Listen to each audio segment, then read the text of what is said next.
We've seen Palestinians come together. We've seen them speak up about what they're experiencing. So while it's been very sad, it's also been a moment of togetherness and strength. I'm Arwa Ibrahim, a senior journalist with Al Jazeera English. And between us, it's still very difficult to come to terms with the killing of Shireen Abu Akleh. I remember my first reaction was, I just screamed. I was instantly put into this shock and sadness. It's been a huge loss for us all. I myself didn't grow up in the Arab world. I grew up in an Arab household. And her face and her voice were always on our TV screen.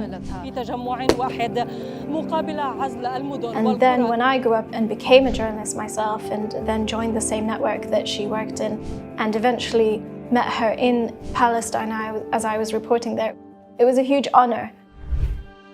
I think what's most memorable about her for me is her very calm and collected voice, which was consistent regardless of how horrific the event around her may have been.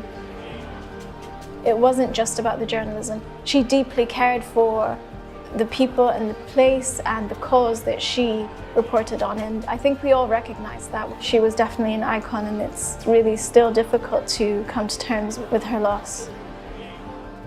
She was a Palestinian Christian, but that was something that never was important. She cared about Palestinian unity and the Palestinian cause. As I was sitting at the cemetery where she was buried, a Muslim man who'd come all the way from Nazareth in the north, he said, "I'm here to pay my respects and to read the Fatiha," which is the opening chapter of the Muslim holy book. And I think that was very reflective of how it didn't matter what faith she belonged to. Since Shireen Abu Akleh's death, it's been a reflection of how difficult it is for Palestinians to live their daily lives. Since May 2021, there were protests about residents who were being removed and evacuated from their own homes in East Jerusalem and Sheikh Jarrah. There was the 11-day assault on Gaza. There were protests about restrictions on Palestinians going to pray at the Al-Aqsa Mosque during Ramadan. We've seen increasing numbers of Palestinians being killed. They're killed just at checkpoints. Palestinian journalists are killed while they're reporting. Shireen Abu Akleh was a very famous, known journalist, and yet she was killed.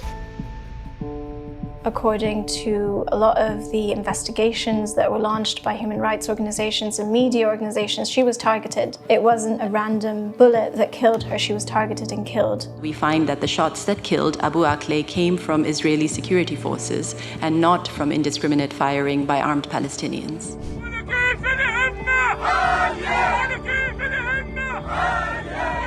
There's huge hope and commitment to making sure that this does become a turning point, to try and make sure that what happened is not repeated. Whether that will happen or not is for us to wait and see. But that intention is there, and that hope is definitely there.